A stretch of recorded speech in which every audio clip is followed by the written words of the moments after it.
Eu estruturei a minha exposição inicialmente falando sobre a situação atual, para que depois se possa ter noção exata da profunda alteração que traz o projeto nessa questão. Como é do conhecimento geral, o seguro de vida para o caso de morte em benefício de terceiro enfrentou em sua trajetória inicial uma série de obstáculos religiosos, éticos e mesmo jurídicos, até porque o seguro em tela violava o princípio da relatividade dos contratos. Afinal, os efeitos do seguro de vida para o caso de morte se concretizam na figura de um terceiro, o beneficiário, estranho ao contrato. Apesar de todas as críticas e de todos os temores, o seguro de vida para o caso de morte solidificou-se universalmente, sendo reconhecido como um instrumento de grande utilidade social, fomentador do espírito de solidariedade entre pessoas, principalmente no ambiente familiar. Apesar de sua consolidação na prática, faltava-lhe uma estrutura dogmática que respondesse às necessidades da instituição e que solucionasse os conflitos de interesses entre beneficiários de um lado, herdeiros e credores dos segurados de outro. Os beneficiários pleiteavam que os valores que recebessem em razão da atribuição decorrente do contrato ficassem a salvo dos credores do segurado e isentos da colação e da redução inoficiosa desejados pelos eventuais coerdeiros do beneficiário. A solução para essas questões veio principalmente da jurisprudência francesa, Picard e Besson apontam a jurisprudência francesa como motora do desenvolvimento do seguro em debate, ao construir, entre 1884 e 1896, com marcante ousadia, a teoria da estipulação em favor do terceiro, concedendo ao beneficiário do seguro de vida um direito próprio, livre das pretensões dos coerdeiros e dos credores do estipulante. Assentou-se, a partir daí, o entendimento de que o seguro de vida para o caso de morte caracteriza uma estipulação em favor do terceiro, e que o direito do beneficiário nasce diretamente do contrato.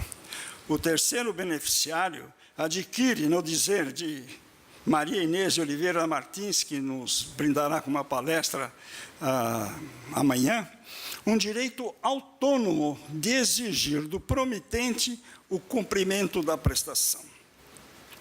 O fato de o direito do beneficiário nascer diretamente do contrato significa que o capital que lhe é atribuído não transita pelo patrimônio do segurado, o que justifica não estar esse capital sujeito às dívidas do segurado, nem se considerar herança para todos os fins de direito, como estabelece o atual artigo 794. Como destaca Stolf, excluindo-se o seguro, o capital estipulado não estaria no patrimônio do segurado. Então, aí se justifica não se considerar o capital como herança. Como toda estipulação em favor de terceiro, o seguro de vida para o caso de morte em benefício de terceiro engendra uma série de relações merecedoras de alguma análise.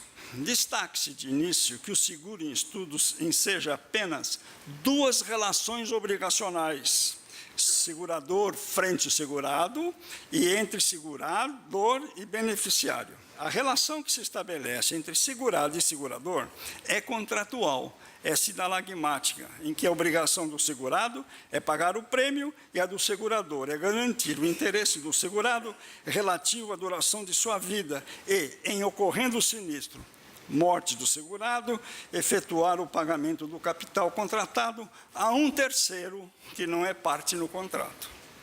As relações entre beneficiário e segurador têm seu fundamento e sua razão de existir no contrato de seguro celebrado entre segurado e segurador. O direito do beneficiário se coloca diretamente contra o segurador, mas está adstrito ao clausulado contratual. Mesmo não sendo parte no contrato, submete-se às suas cláusulas. O beneficiário não pode discutir os termos ou modalidades da vantagem que lhe foi outorgada. Ele a aceitará tal qual ou a recusará. Esta situação expõe uma certa fragilidade do beneficiário. Com efeito, o segurado, nas designações gratuitas, poderá alterar o conteúdo contratual, revogar a designação feita, extinguir o contrato, sem que o beneficiário tenha a possibilidade de influir nessas decisões. Em consequência, poderá o segurador opor-lhe as exceções que decorram do contrato de seguro, tais como exclusões de riscos, constância no contrato, declarações reticentes, não verdadeiras ou incompletas feitas pelo segurado, falta de pagamento de prêmios, sem que nada possa fazer. Enfim, poderá o segurado descumprir o contrato celebrado com o segurador, sem que o beneficiário tenha meios efetivos de reação.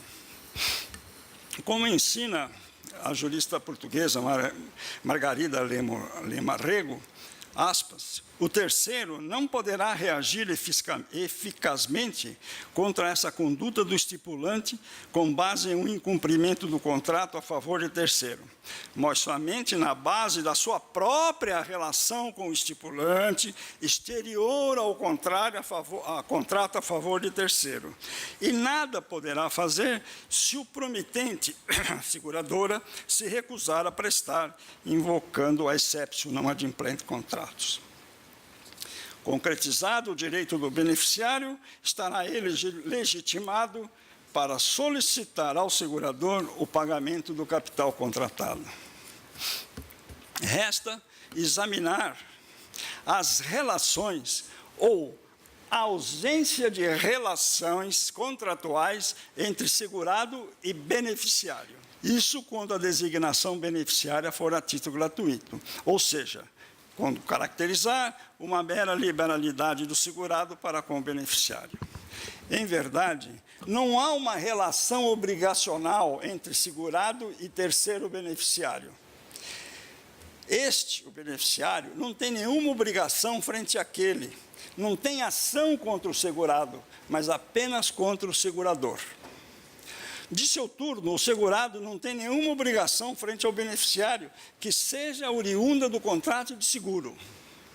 Portanto, não surge ação entre ambos, ainda que possam surgir consequências. Com efeito, é da relação extracontratual entre segurado e beneficiário que se extrai o regime jurídico aplicável à espécie.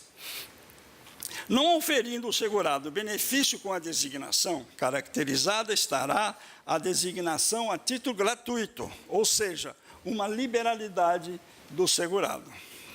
Todavia, a designação de beneficiário poderá ser feita para garantir alguma obrigação do segurado para com o beneficiário, que se chama credende causa, ou até para solver alguma obrigação entre eles, solvende causa. Em tal situação, o segurado ofere algum benefício com a designação, então será ela a título oneroso. O atual Código Civil, artigo 791, acolhe a distinção entre designações gratuitas e onerosas, ao dizer que se o segurado não renunciar à faculdade, ou se o seguro não tiver como causa declarada a garantia de alguma obrigação, é lícita a substituição do beneficiário. Pelo que deflui do texto legal, a designação de beneficiária nos seguros de pessoa pode ser a título gratuito, sem dúvida, a mais numerosa, ou a título oneroso, modernamente em vigorosa expansão. Uma característica da designação a título gratuito é sua revogabilidade, salvo a renúncia expressa do segurado à sua faculdade de revogá-la. Assim, até a ocorrência do sinistro, morte do segurado, ou até o momento da renúncia à faculdade de revogar, poderá o segurado alterar, revogar a designação efetuada. A designação, a alteração e mesmo a revogação do beneficiário não necessitam do consentimento do segurador e, via de consequência, não terão caráter receptício, pelo que se tornam eficazes no momento em que são emitidas pelo segurado. Fora de dúvida que é conveniente que o segurador tome conhecimento das alterações, não para validá-las, e, conhecendo, evita que ele pague o capital segurado a quem não teria direito a isto. Mas, por outro lado, ele será considerado desobrigado caso não seja cientificado da eventual alteração da nova designação ou da revogação anterior, conforme parágrafo único do atual 791 do Código e parágrafo único do artigo 112 do projeto.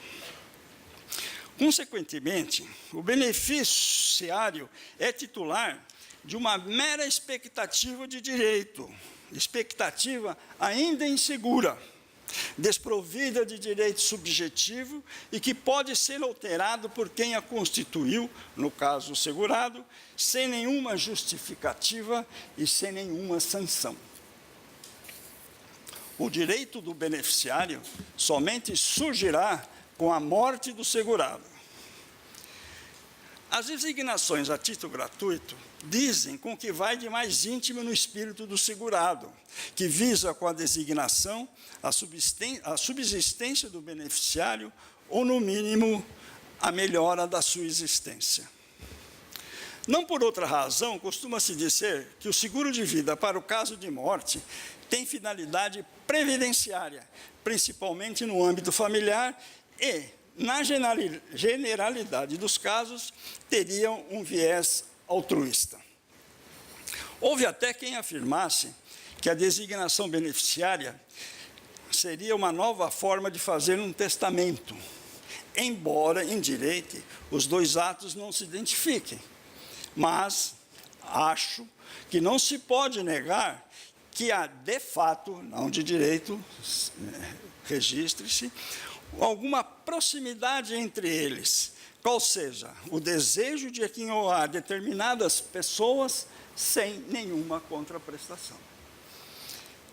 A prática profissional mostra que, na imensa maioria dos casos, o favorecido pela designação gratuita é pessoa do relacionamento estreito do segurado, seu familiar do primeiro círculo, cônjuge, descendentes, ascendentes, quase que numa confirmação da ordem de vocação hereditária do artigo 1829.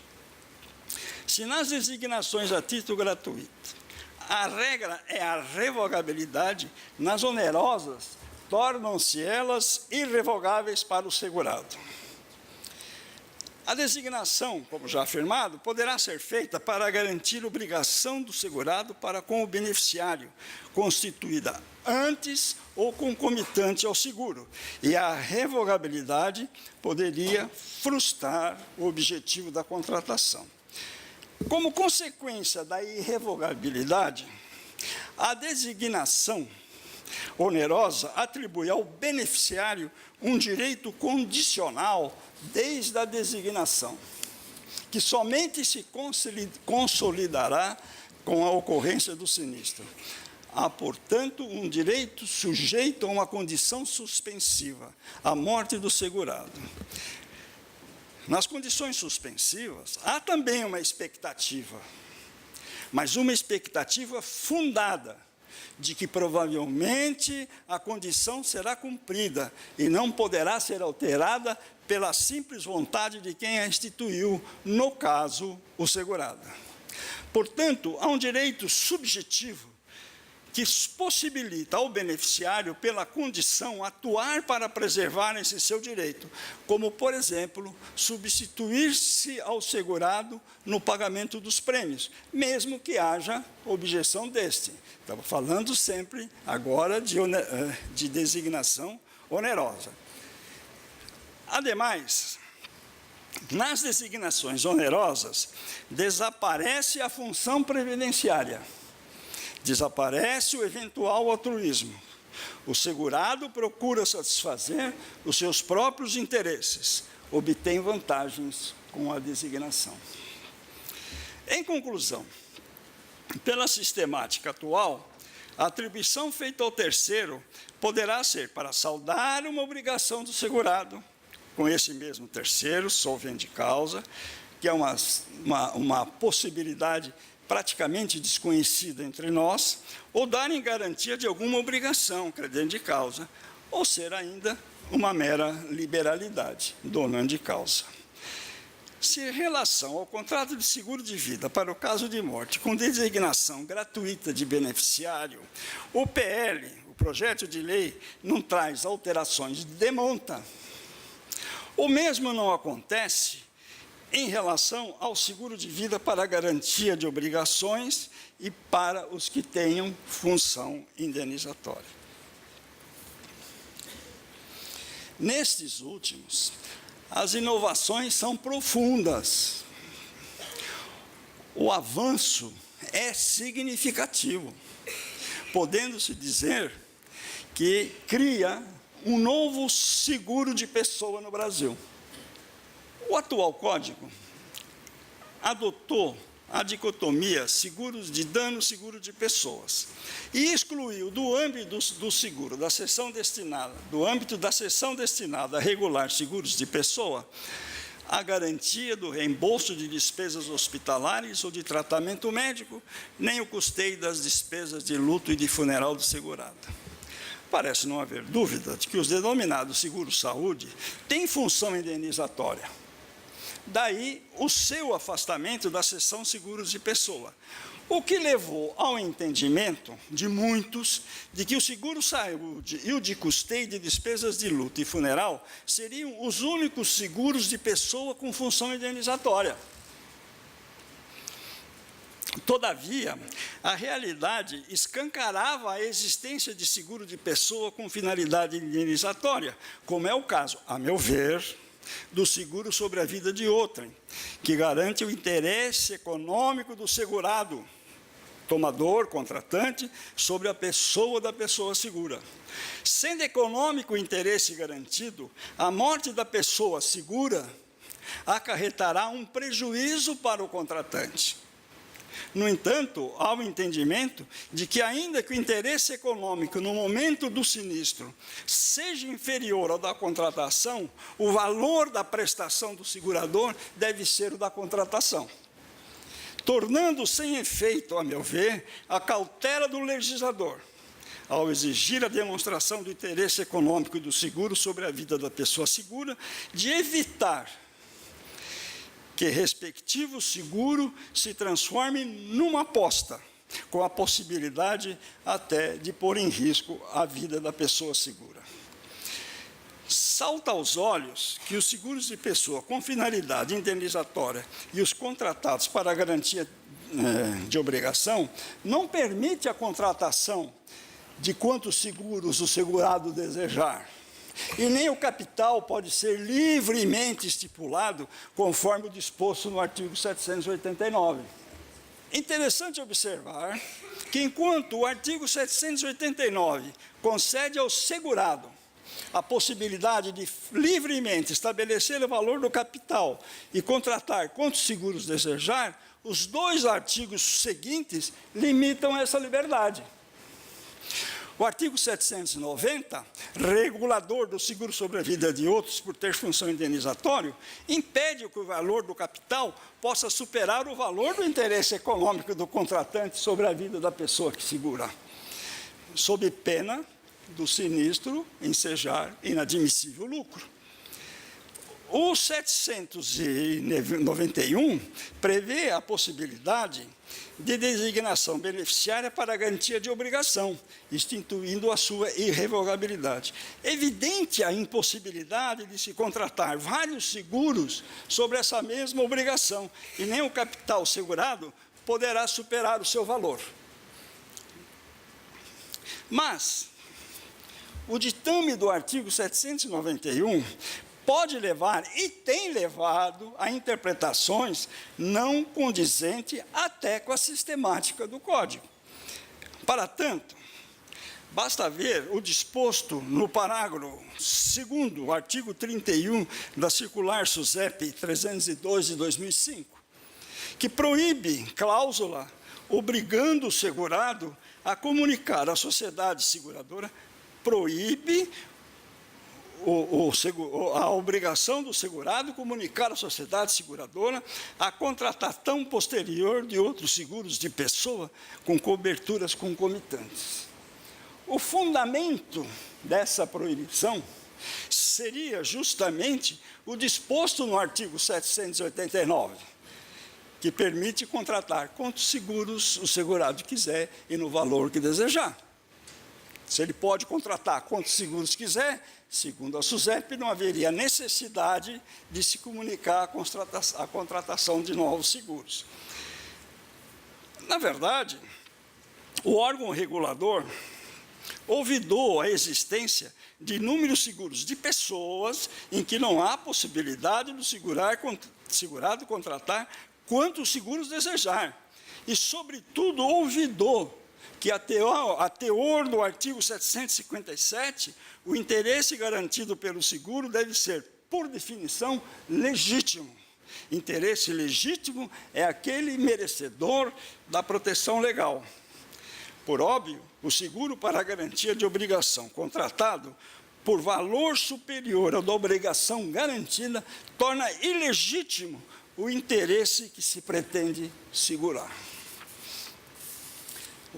Observe-se que, em sentido diametralmente oposto, a moderna lei portuguesa para o contrato de seguro, em seu artigo 180, inciso 3º, determina ao tomador do seguro ou ao segurado o dever de informar o segurador da existência ou contratação de seguro sobre os mesmos riscos, ainda que garantindo apenas prestações de valor pré-determinado. Nesse aspecto, a inovação trazida pelo projeto é profunda, alterando de forma substancial o regramento do seguro de pessoas. É o que eu vou procurar evidenciar. O artigo 101 do referido projeto estabelece: os seguros contra risco de morte e perda de integridade física de pessoa, que vise a garantir direito patrimonial de terceiro, ou que tenham finalidade indenizatória, submetem-se às regras do seguro de dano. Há que se destacar, de início, o mérito do projeto em reconhecer expressamente a possibilidade de seguro de pessoa com finalidade indenizatória, pondo fim a um certo mito existente entre nós de que seguro de pessoa não tem, por princípio, função indenizatória.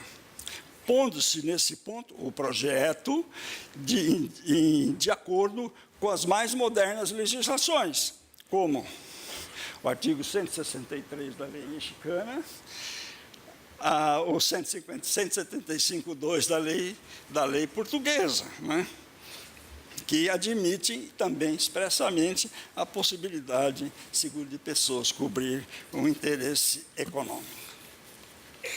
Outro destaque foi o de submeter os seguros de pessoa com finalidade indenizatória, bem como os que visem a garantir direito patrimonial de terceiro, às regras do seguro de dano. Está posta, portanto, aos estudiosos do seguro de pessoas no país a tarefa de detectar quais seguros têm finalidade indenizatória e quais visam garantir direito patrimonial de terceiro.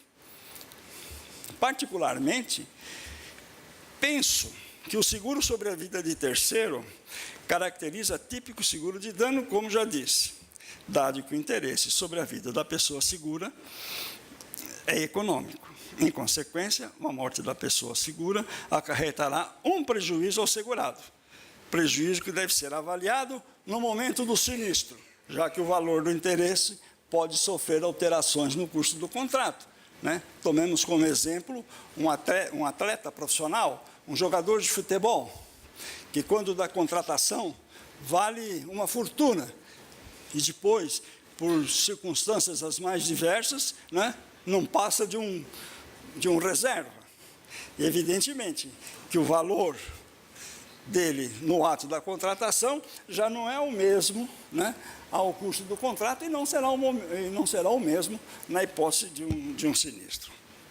É interessante enfatizar aqui para nós, brasileiros, que nessa modalidade de seguro sobre a vida de terceiro, coincide na mesma pessoa as figuras do segurado, titular do interesse garantido pelo seguro, e do tomador. Tomador nada mais é que o contratante.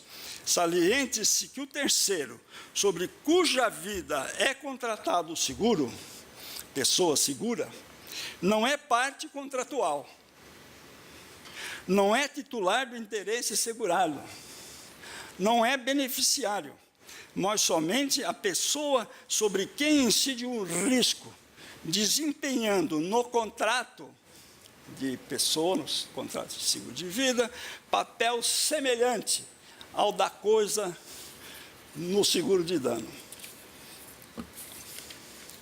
Acrescente-se que pelo sistema brasileiro, que nos países, principalmente países europeus, e também creio que no México, não, Pablo,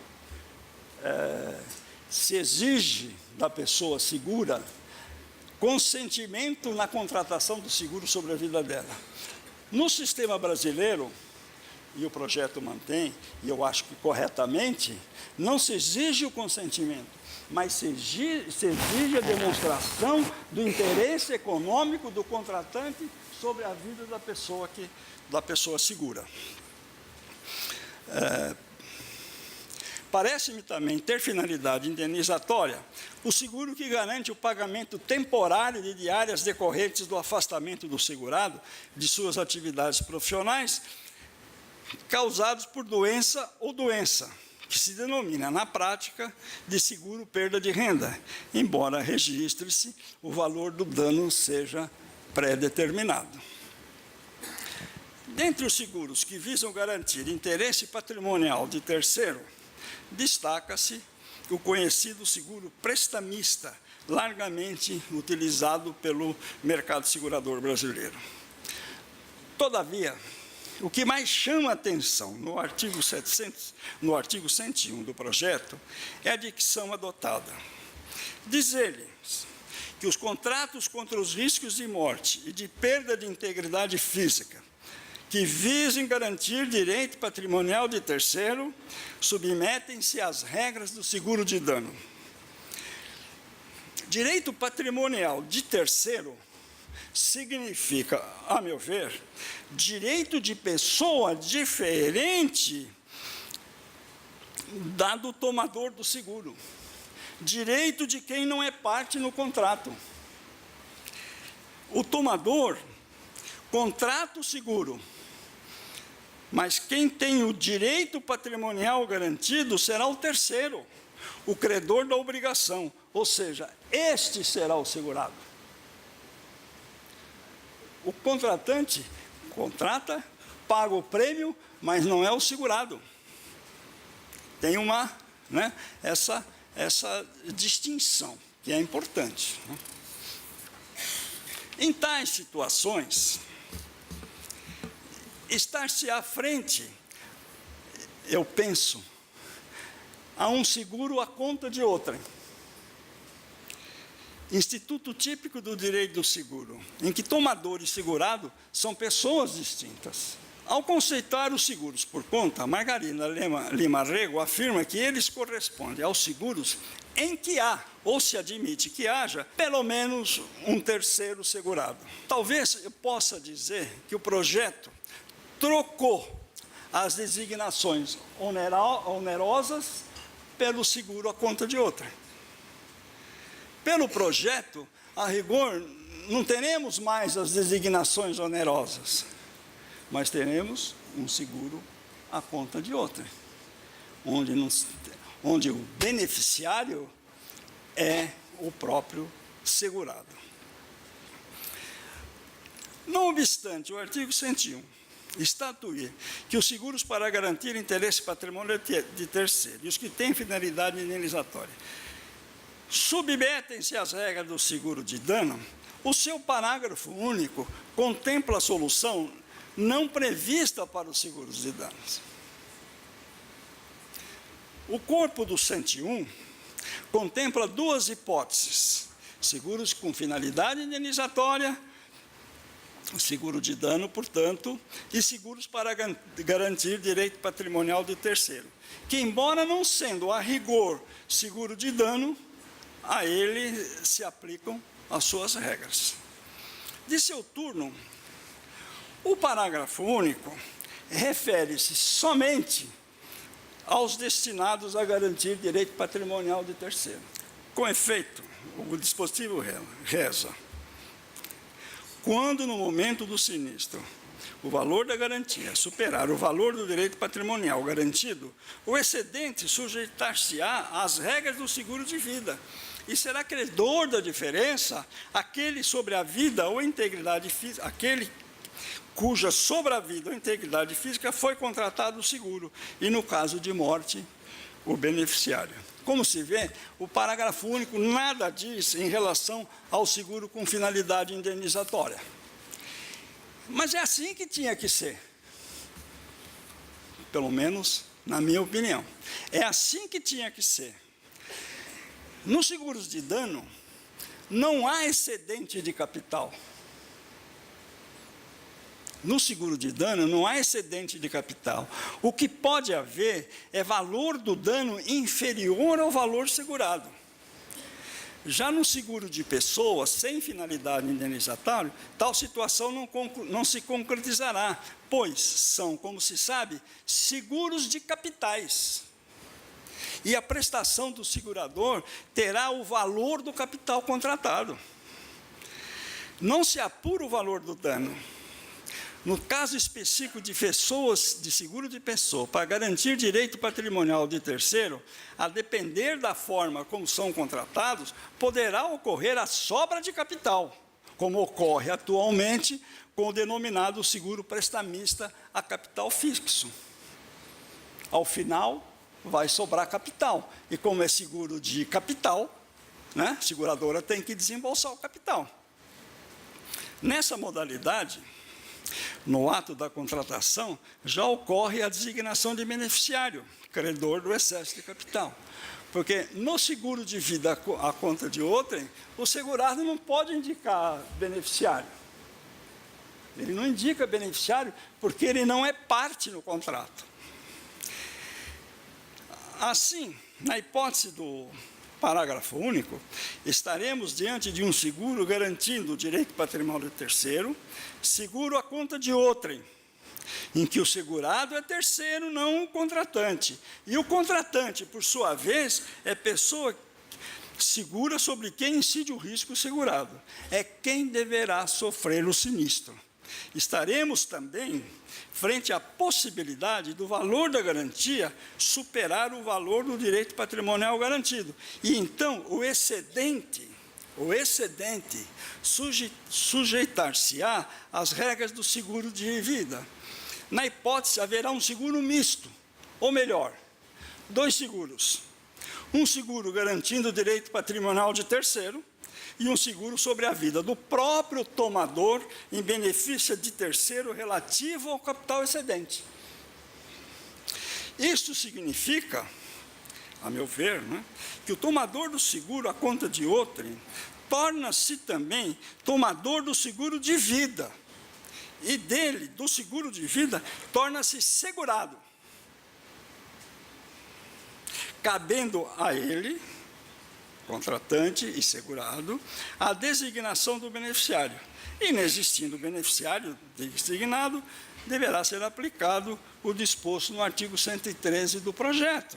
Ou seja, o capital será pago por metade ao cônjuge, se houver, e o restante aos demais herdeiros do segurado.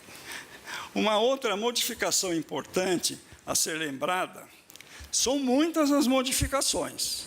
Eu não estou dizendo aqui que eu estou falando sobre a totalidade das inovações trazidas pelo projeto. Estou tratando de algumas. Mas uma modificação importante, que eu acho que merece ser lembrado, diz respeito à subrogação e dos direitos dos credores do segurado. Diz o artigo 114 do projeto, que o capital segurado, recebido em razão de morte, não é considerado herança para qualquer efeito.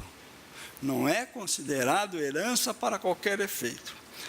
De seu lado, o artigo 120 do projeto estabelece: os capitais pagos em razão de morte ou perda da integridade física não implicam subrogação e são impenhoráveis, salvo quando e na medida que o seguro se caracterizar como de dano. Se fizermos uma interpretação ao contrário, acho que podemos dizer que nos seguros de pessoa, aos quais se aplicam as regras do seguro de dano, os capitais são penhoráveis e comportam subrogação. Muito obrigado.